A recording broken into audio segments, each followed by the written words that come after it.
भगवान शंकर मैया पार्वती से विवाह करके कैलाश पर लौटते हैं और बहुत सुंदर माँ जगदम्बा के साथ में, माँ भगवती के साथ में भगवान ने कैलाश पर निवास किया। ये माता जी लोग हल्ला क्यों कर रही हैं? क्या घट गया इनको? सब कोई न कोई अपने पास अपनी अपनी सहेली को बुला रही है। वहां क्यों बैठे? यहाँ आजा आजा, जगह बचा के रखी तुम्हारे लिए। हाँ, वो कथा तो ठीक है, महाराज तो सुनाएंगे, बीच बीच में हम अपनी भी कथा सुनाएंगे। हाँ, और घर का हाल चाल, तो तुम्हारे पड़ोस में क्या हो रहा, तो तुम्हारी सास, तुम्हारी बहू, ये भी चलता रहेगा बीच में। जो जहाँ बैठा है उसको वही बैठने दो, आप जहाँ बैठे वही से सुनो। बोलिए रामचंद्र भगवान की। शंकर भगवान कैलाश पर निवास करते हैं और कहते हैं समय बीता है, कार्तिकेय भगवान का प्रादुर्भाव होता है, जिन्होंने ताड़कासुर का वध किया, देवताओं का साम्राज्य वापस दिलाया है और जय जयकार हुई है। बोलिए कार्तिकेय भगवान की जय हो। भगवान कार्तिकेय की कथा आती है, इसके बाद में कथा आती है भगवान शंकर एक दिन कैलाश पर्वत वृक्ष के नीचे विराजमान हैं और कहते हैं उसी समय माँ जगदम्बा ने भगवान शिव का दर्शन किया। भोले बाबा कैसे विराजमान है, ऐसा लगता है स्वयं शांत रस स्वरूप लेकर के विराजमान हो गया हो। बाबा आज बड़े सहज, बड़े सरल, बड़े दयालु, बड़े कृपालु महादेव आज अपनी संपूर्ण करुणा के साथ में विराजमान हैं। कैसे विराजमान हुए? गोस्वामी जी ने कहा, निज कर डासी नागरी पुछाला, निज कर डासी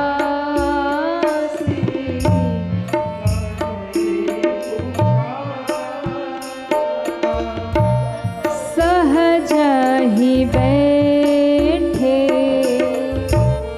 शंभु कृपाला,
कहते हैं आज शंकर भगवान इतने प्रसन्न हैं कि बाबा ने अपने हाथों से मृगछाल बिछाया और मृगछाला बिछा करके बाबा विराजमान हो गए।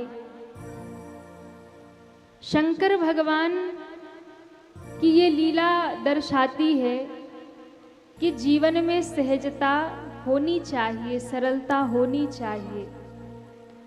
जब आप जीवन में सरल होंगे, जब आप जीवन में सहज होंगे, तभी आपको जीवन में शांति मिलेगी।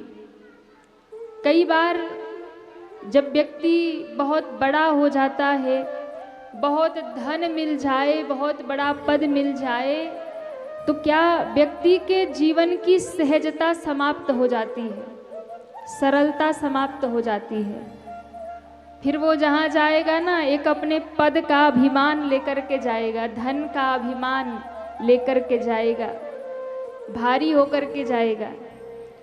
और जो अभिमान में आ गया, चाहे वो धन का हो, पद का हो, या अपनी सुंदरता का हो, या फिर किसी भी चीज़ का अभिमान जीवन में हो, तो वो अभिमान आपको चैन से जीने नहीं देगा, आपका सुख चैन खो जाएगा। इसलिए जीवन में सहज बनिए, सरल बनिए। वैसे कहना तो बहुत आसान है कि सरल बनिए, पर वास्तव में देखा जाए तो कठिन होना सरल है, पर सरल होना बहुत कठिन है। सरल नहीं हुआ जा सकता जल्दी से, जब तक राम जी की कृपा ना हो। जीवन में सहजता, सरलता भी राम जी की कृपा से ही मिलती है। बिना प्रभु की कृपा के जीवन में सरलता भी नहीं मिलती। सरल होना बहुत बड़ी बात है। और एक बात, बड़ा व्यक्ति ही सरल हो सकता है, यानी जिसके विचार बड़े हो, जिसका हृदय बड़ा हो, वही व्यक्ति सरल हो सकता है। जिसकी बुद्धि बहुत छोटी है, जिसकी बुद्धि बहुत संकीर्ण है, वो कभी सरल नहीं हो सकता, सहज नहीं हो सकता। इसलिए सबसे पहले सरल हो जाइए। आज हनुमान जी महाराज की घर घर में पूजा होती है। आज हनुमान जी की हर गली चौराहे पर पूजा होती है। क्यों होती है पता है? हनुमान जी में एक ही गुण था। वैसे तो गुण के निधान है। हनुमान जी के गुणों का वर्णन कौन कर सकता है? गोस्वामी जी ने कहा कि मैं भी नहीं कर सकता, लेकिन फिर भी मैं कहूँ कि होंगे सारे गुण, लेकिन हनुमान जी में सबसे बड़ा गुण क्या है? हनुमान जी जैसा बलवान कोई नहीं। हनुमान जी महावीर हैं, हनुमान जी बलवान हैं, वीर हैं। बुद्धिमताम वरिष्ठम ज्ञानी नाम अग्रगण्यम, ज्ञानियों के भी अग्रगण्य हैं। बुद्धि ज्ञान विज्ञान के खजाना है, बल के निधान है। इतना सब होने के बाद भी राम जी को अत्यंत प्रिय क्यों है? क्योंकि हनुमान जी बहुत सरल हैं। समझ में आ रही है बात? हनुमान जी सरल हैं। अगर व्यक्ति को थोड़ी बुद्धि आती है तो अभिमान में भरा रहता है, बल आ जाए तो अभिमान में भरा रहता है। हनुमान जी 11वें रुद्र हैं। बल अपार है, बुद्धि अपार है, ज्ञान अपार है। सब होने के बाद भी सब भूले रहते हनुमान जी। अभिमान श्री हनुमान जी को कभी छू नहीं सकता। और देखिए हम क्या करते ना, हम हनुमान जी के भक्त बनते हैं। पर मैं कहती हूँ ना, आप भक्त मत बनिए, आप दास बनिए। क्योंकि गोस्वामी जी ने मानस में हर जगह स्वयं को दास कहा है। और अपने आप को दास कहना बहुत बड़ी बात है। और वो भी तब कहना कि जब आपके पास सब कुछ है, बल है, बुद्धि है, ज्ञान है, सब कुछ रहने के बाद भी कोई अपने आप को दास कहे तो ये बहुत बड़ी बात है। गोस्वामी तुलसीदास जी महाराज कहते हैं, मैं दास तुलसी हूँ, भक्त नहीं बने कभी गोस्वामी जी। हम लोग क्या कहते हैं, अरे हम भक्त हैं हनुमान जी के, हम भक्त हैं राम जी के। भक्त मत बनिए, पहले दास बनिए। दास यानी भक्तों, जो भक्त है ना, जो दास है ना, उन दासों के भी दास बनिए। भगवान के दास मत बनिए, पहले जो भगवान के दास हैं उनके दास बनिए। जो भगवान के भक्त हैं पहले उनके दास बनिए। तो क्योंकि भक्त जो होता है ना, वो मांगता रहता है। भक्त को बड़ा अभिमान होता है, मैं भक्त हूँ, मैं तो इतना जप करता हूँ, मैं तो इतना तप करता हूँ, मैं तो इतनी कथा सुनता हूँ, मैं तो इतना दान करता हूँ, मैं तो इतनी भक्ति करता हूँ। अभिमान में रहता है, मांगता रहता है, मैंने इतनी भक्ति की है प्रभु, हमें ये चाहिए।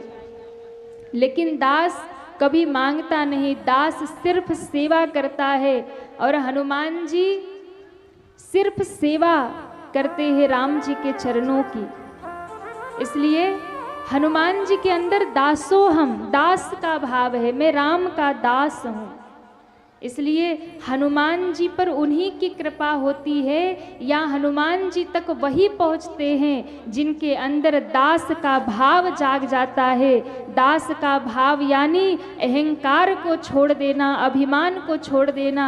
जो अभिमान छोड़ करके दास बन जाता है, उसके ऊपर ही हनुमान जी की और सीताराम की कृपा बरस जाती है।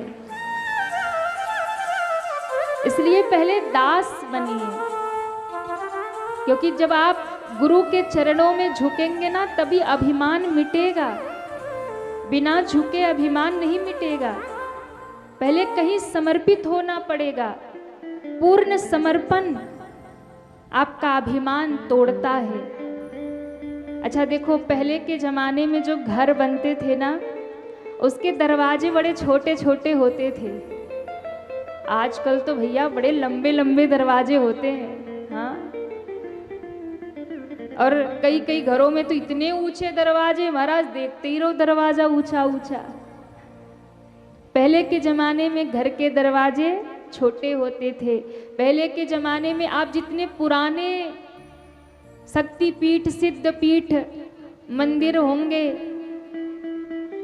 आप उन मंदिरों में जब जाएंगे तो देखेंगे उसका द्वार बहुत छोटा होगा। मंदिर विशाल होगा पर द्वार बहुत छोटा होता था।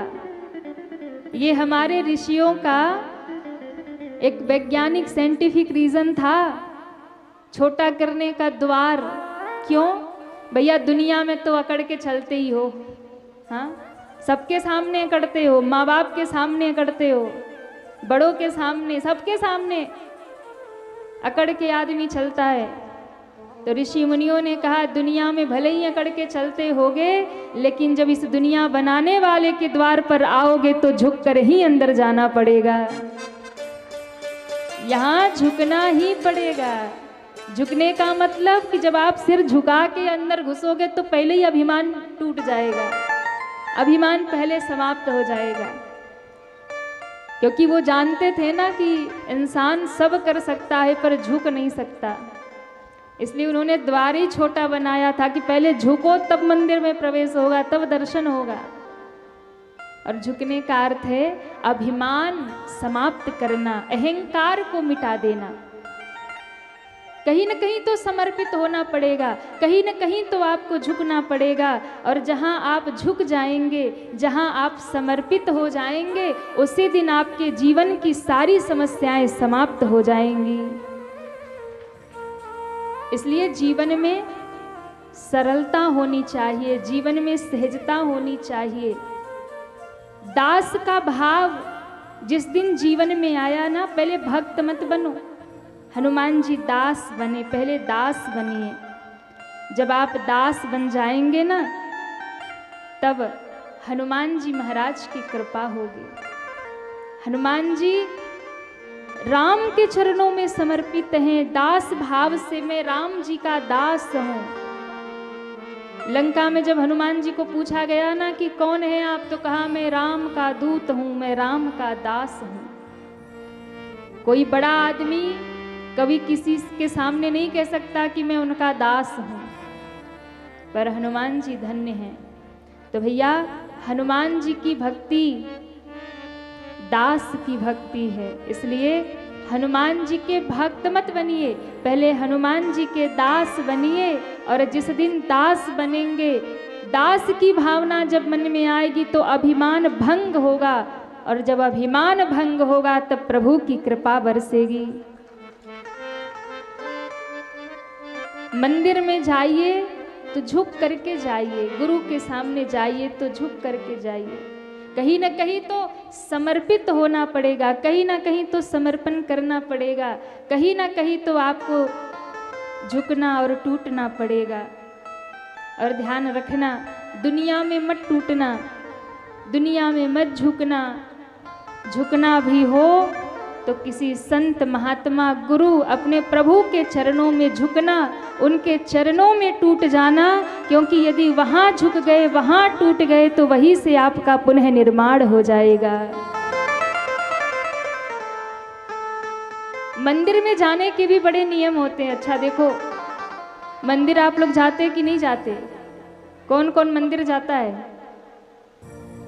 जो हाथ नहीं उठा रहे वो नहीं जाते, इधर के लोग कम जाते होंगे। हाँ, इनको तो लगता होगा कि देखो हम बड़े बिजी हैं, मैया उसके तो तुम चली जाना मंदिर। आप लोग जाते कि नहीं जाते हैं? जाते हैं। नहीं, आप लोग भगत हैं।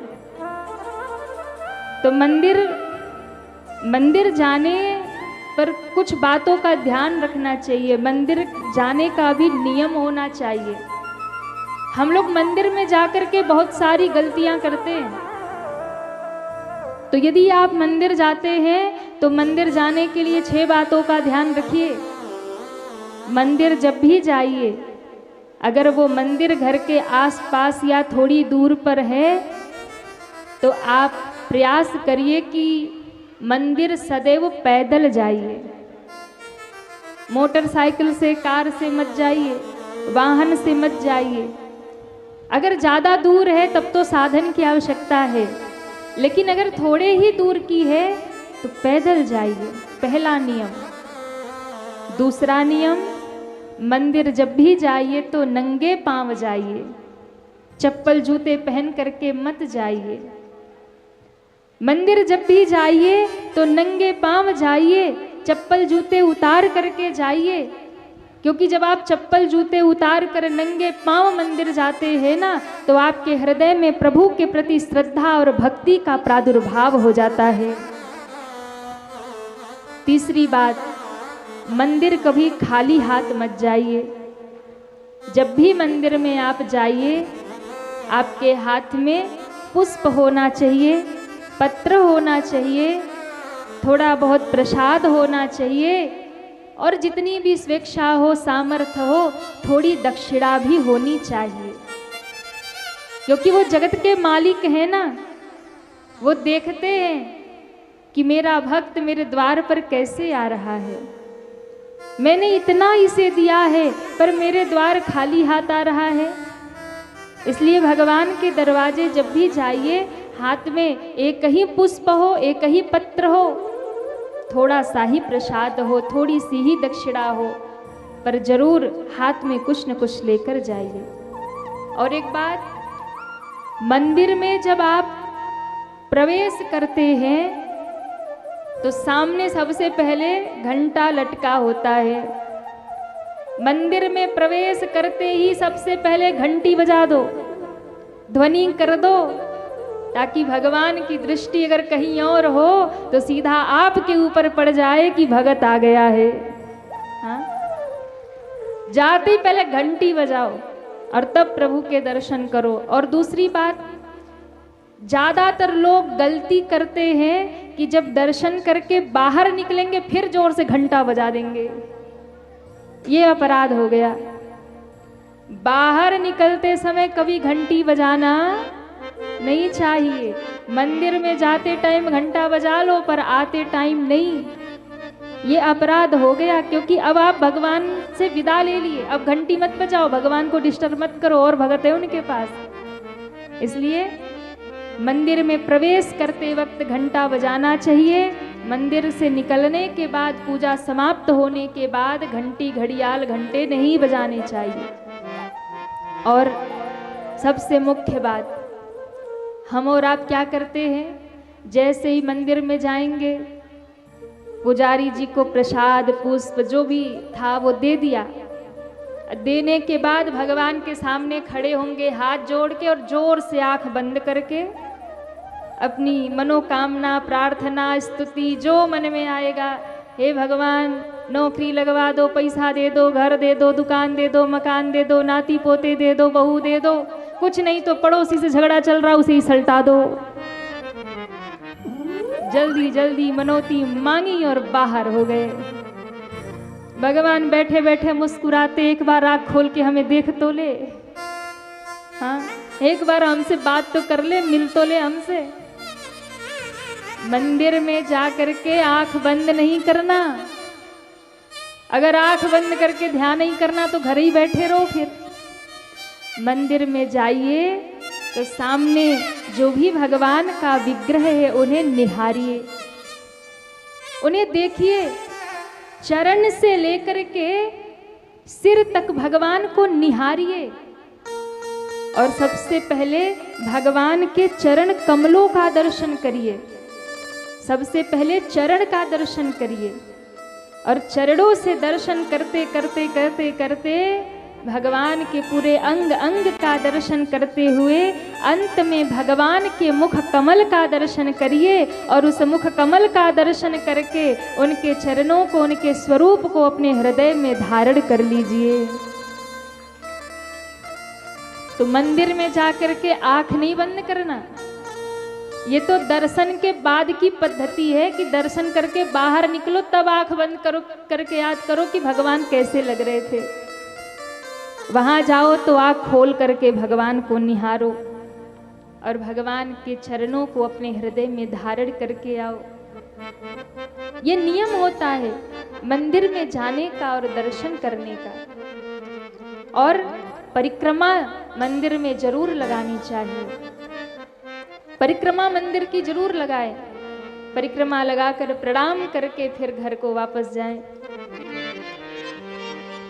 भगवान के सामने जाना चाहिए, भगवान के सामने झुकना चाहिए। तो मैं आपको निवेदन कर रही थी कि जीवन में सहजता और सरलता बहुत जरूरी है। सरल बनिए, सहज बनिए। अगर जीवन में सरलता नहीं है तो फिर आपका जीवन अस्त व्यस्त हो जाएगा। शंकर भगवान महादेव हैं। शंकर भगवान का यदि तीसरा नेत्र खुल जाए तो सृष्टि में प्रलय हो जाए। लेकिन महादेव की सहजता देखो। बड़े होने का अर्थ ये नहीं है कि आपको देख करके लोग दूर भागे कि भैया ये तो बहुत बड़े आदमी, इनसे बात ही नहीं कर पाएंगे। बड़ा हुआ तो क्या हुआ, जैसे पेड़ खजूर। खजूर का पेड़ देखा है? अब झारखंड वाले नहीं देखेंगे तो कौन देखेगा? बताओ, झारखंड में देखो जहाँ वही खजूर बड़े बड़े वृक्ष रहते। अभी हम कुछ समय से तो लगातार झारखंड में ही कथा कर रहे। तो एक दिन हम छत पे यहाँ टहल रहे थे तो हम अपने टीम के बच्चों से कह रहे थे, कह दे। अब ये लोग हंस रहे हैं कि दीदी अब यहाँ भी बता रही हैं। हमने कहा देखो बहुत लंबे टाइम से हम लोग झारखंड में हैं, अब ये खजूर का पेड़ देख देख के मन भर गया है। अब काशी की याद आ रही है, अब बनारस की याद आ रही है। अब हम तो भागलपुर अभी थे, फिर वहीं से डायरेक्ट यहाँ आ गए। और उसके पहले भी झारखंड में ही कथाएं लगातार। तो महाराज खजूर के पेड़, अभी हम बोकारो में गए थे ना, वहाँ खजूर के बगीचे में घूमने गए, बड़ा आनंद हुआ एक दिन। तो खजूर का पेड़ बहुत बड़ा होता है, उसके नीचे आपको छाया भी नहीं मिल सकती और फल तो इतने ऊपर होते कि पूछो नहीं। बड़ा हुआ तो क्या हुआ, जैसे पेड़ खजूर। पंछी को छाया नहीं, फल लागे अति दूर। ऐसे ही है ना, तो कोई काम का नहीं है, फल भी इतने ऊंचे और छाया भी नहीं है। तो जीवन में बड़ा बनना है तो कैसा, खजूर जैसा मत बनना कि ना तो छाया मिले ना फल मिले। बड़ा होने का मतलब ये नहीं है कि आपके सामने जब कोई छोटा आए तो असहज महसूस करे। बड़े होने का बड़प्पन तब है कि जब कोई छोटा व्यक्ति भी आपसे मिले तो उसे लगे कि ये तो हमारे जैसे ही हैं। हाँ, इतनी सरलता और इतनी सहजता जीवन में होना चाहिए कि आप बड़े हैं तो आपको देख करके किसी को ये ना लगे कि ये तो बड़े हैं, आपको देख करके सबको लगे ये तो हमारे जैसे ही हैं। उसे अपना छोटापन महसूस ना होने पाए। बड़ा वास्तव में कौन है? जिसके पास बैठ करके किसी छोटे व्यक्ति को अपना छोटापन महसूस ना होने पाए, वही तो सबसे बड़ा आदमी है। शंकर भगवान बड़े सहज हैं, सहजता हो तो महादेव जैसी। सहज ही बैठे शंभो कृपाला। भोले बाबा बड़ी सहजता में बैठे थे। मैया पार्वती ने देखा, मैया पार्वती ने कहा आज मेरे बाबा बड़े शांत लग रहे, आज बाबा बहुत सहज भाव में बैठे हैं, आज बाबा से अपने मन की बात पूछ लेनी चाहिए। मैया पार्वती पास आती हैं, बाबा ने आसन दे करके विराजमान किया। आसन दे करके बाबा ने माँ को विराजमान किया है और फिर कहा देवी क्या तुम कुछ पूछना चाहती हो, कुछ कहना चाहती हो? मैया पार्वती ने हाथ जोड़ा और कहा बाबा मेरे मन में एक प्रश्न है। कौन सा प्रश्न? जब मैं सती रूप में थी ना तो आप हमको लेकर कथा सुनने गए थे। रास्ते में दो राजकुमार का दर्शन कराया था, एक सावरे सरकार थे, एक गोरे सरकार थे। एक रो रहे थे पत्नी के लिए, आपने कहा था ये परमात्मा है। मुझे यही बात समझ में नहीं आई कि यदि वो परमात्मा है तो जो निर्गुण निराकार है वो साकार कैसे हो गया? अगर वो साकार हो गया तो उन्हें धरती पे क्यों आना पड़ा? धरती पर भी आए तो वन क्यों जाना पड़ा? वन गए तो पत्नी का हरण क्यों हुआ? आप मुझे कृपा करके सुनाइए, जन्म कैसे हुआ, विवाह कैसे हुआ, वनवास कैसे हुआ, रावण का वध कैसे हुआ, राज्याभिषेक कैसे हुआ, कैसे अवध के सिंहासन पर बैठे और राम राज्य स्थापित हुआ, मुझे सब कथा सुनाइए। मैया ने हाथ जोड़ा और बाबा से प्रश्न करना शुरू किया। पूछे मैया शैल कुमारी कथा कहिए भोले भंडारी जी। मैया पार्वती बाबा से कथा पूछ रही है, तो भोले बाबा के मुख से कथा सुनना है आप लोग को? कहिए सुनना है? तो आइए मैया पार्वती के संग मिलके हम लोग भी बाबा को प्रार्थना करें। पूछे मैया शैल कुमारी कथा कहिए भोले भंडारी जी। पूछे मैया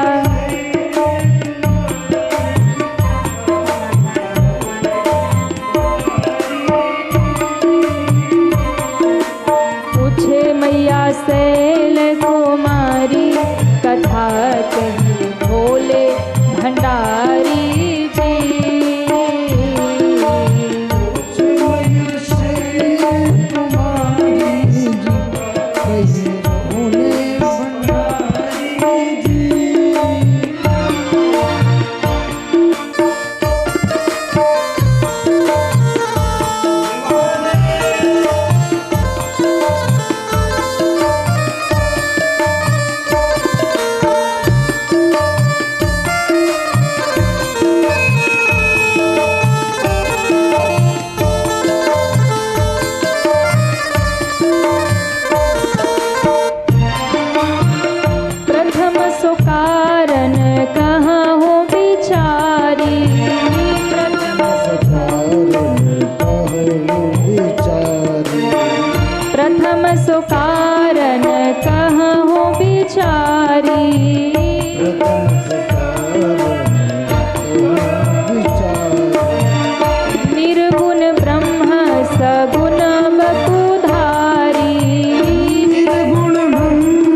कथा कही भोले भंडारी जी।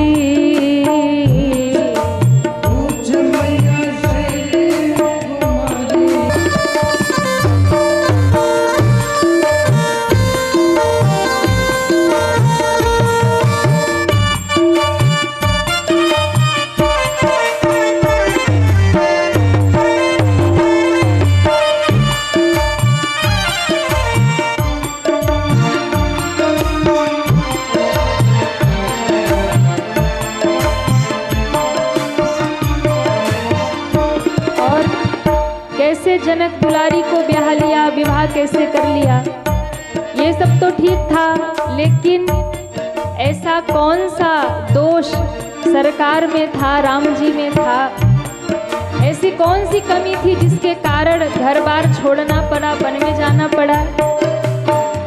दोष कवन राज तजे सरकार जी, दोष कवन राज तजे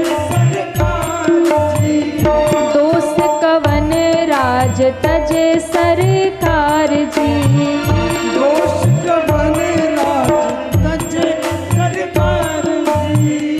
कहिए वनवासी रामचरित अपार की, वनवासी रामचरित अपार की। कैसे दिए कैसे दिए कैसे दिए रावण को मारी कथा भोले भंडारी जी। कैसे दिए रावण को मारी कथा कहे भोले भंडारी जी। पूछे मैया शैल कुमारी कथा कहे भोले भंडारी जी। तुम्हारी कथा कहे भोले भंडारी जी। कथा कहे भोले भंडारी जी। कथा कहे भोले भंडारी जी। कथा कहे भोले भंडारी जी।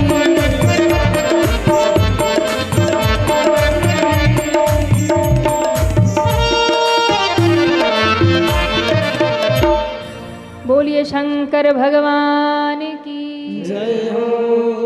ब्रह्म बने अवध बिहारी कथा कही भोले भंडारी। माँ ने हाथ जोड़ के कहा, बाबा मुझे कथा सुनाइए, वही कथा जो कथा आपने हृदय में अपने रच कर के रखा है, वही कथा जो कुंभज ऋषि ने सुनाया था, मुझे भी सुनाइए। शंकर भगवान ने सुना तो शंकर भगवान जैसे ही राम जी की बात आई, माँ के प्रश्न को सुना। 14 प्रश्न माँ ने किया यहाँ पे। माँ के प्रश्नों को सुन करके महादेव के हृदय में राम कथा प्रकट हो गई।